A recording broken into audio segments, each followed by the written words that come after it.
My guest was taken to hell, and he saw the devil's secret weapon that is sending millions that think they're Christians to hell. Next. All right, Sid Roth here with Ivan Tuttle. And Ivan, you've had some encounters that few people on earth have had in the invisible realm.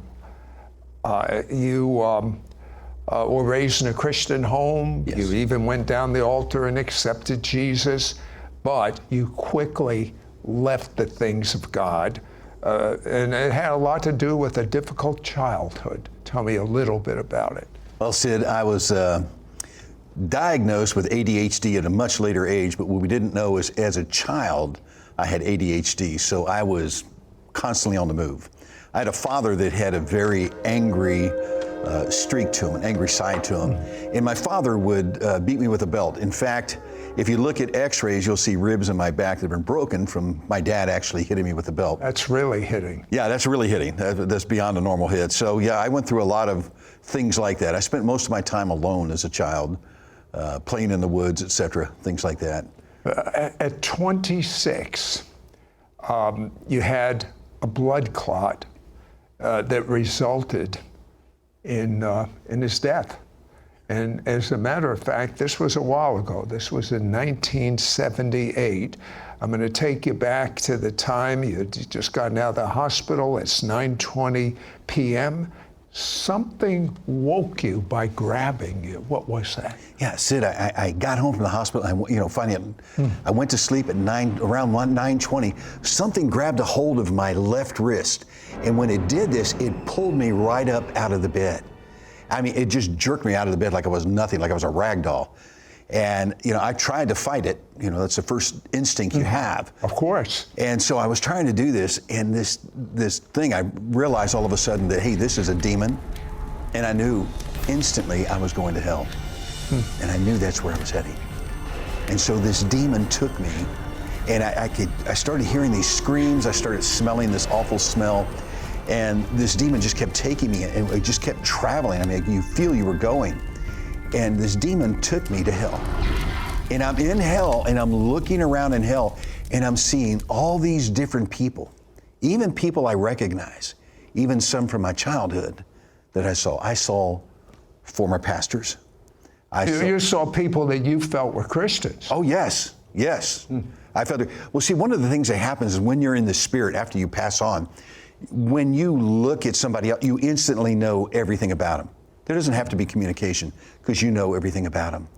So what happens is that you're looking at these people and you're kind of speaking to them, and they're telling you, and you just read everything that's happening in their life, so you know exactly what they did. And it's amazing because these are not people you would expect to see there. You just wouldn't. But yet these people are in hell, and they're tortured. And the torturing that goes on there, Sid, is unbelievable. But the thing that I think is the lasting impression on me was the hopelessness. Because Sid, when you're in hell, there's no hope. I mean, you're done. Once that happens, you're done. There's no hope. Because when you try to pray, it's like an iron ceiling or iron dome over you. It goes nowhere. You're done. You had your chance when you were here on earth. And now you're down there, and I'm watching these people as they're being tortured. They can't move. They're solid. They're put in a place. I don't see an actual chain, but it's as if there's a chain around them, and they can't move. They can swing their hands around and move their feet around, but they're not going anywhere. And these demons are attacking them and attaching to them. I saw a young lady that was 18 years of age when she died, and she was hit by a drunk driver. And she couldn't understand why she was in hell, but she never accepted Jesus as her Savior. And that's why she was there. You saw millions of people that have bought lies while in earth that were churchgoers in hell. What was the cause? Sid, one of the biggest causes are that people believe that all you have to do is just do one little thing to accept Jesus. Say a prayer with Billy, so to speak. Right, and then you can do whatever you want in life. And that's not true. You can't do that.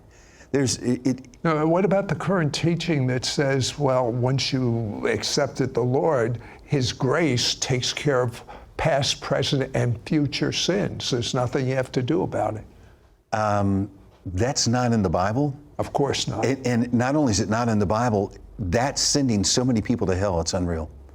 You would be surprised. Listen, you can't just say, okay, once you do it, that's it. Because it tells you in the Bible, certain people, certain things, you can't enter the kingdom of heaven. Now, I don't care who you are, you can't. It doesn't matter if you're telling little lies and you think, oh, I'm okay, I'm getting just little white lies. No, there's still problems. You know, you have to daily just say, I do every day before I go to sleep, Lord, just forgive me of anything. I just do that on a daily basis. In fact, if I catch myself doing something wrong, I instantly want to correct that because I've been there. I don't want to go back there. I don't want anybody to ever go there. You saw some things that will be helpful to us. You saw demons going back and forth from hell to heaven to deceive. Tell me about that, especially children. Oh, that deception was so bad. The deception started, there was a couple of things. One was video games, and this is before video games were invented, and the demons were going up there and getting into these games to distort young people's minds.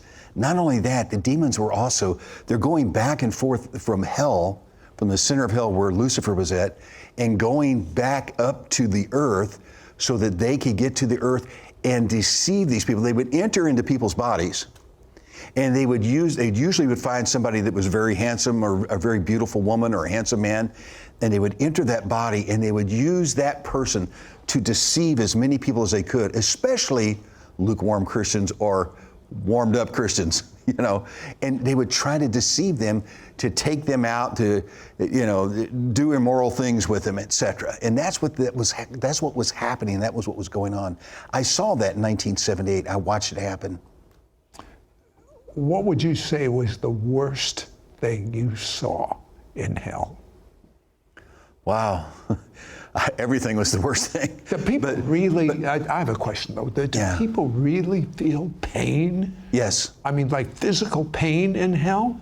Sid, the pain in hell is much worse than on earth.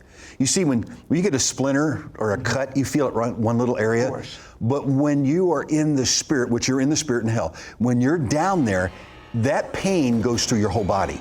So every bite mark that the demons put on you, every scratch that they do to you, everything they poke into you, it hurts in your whole being.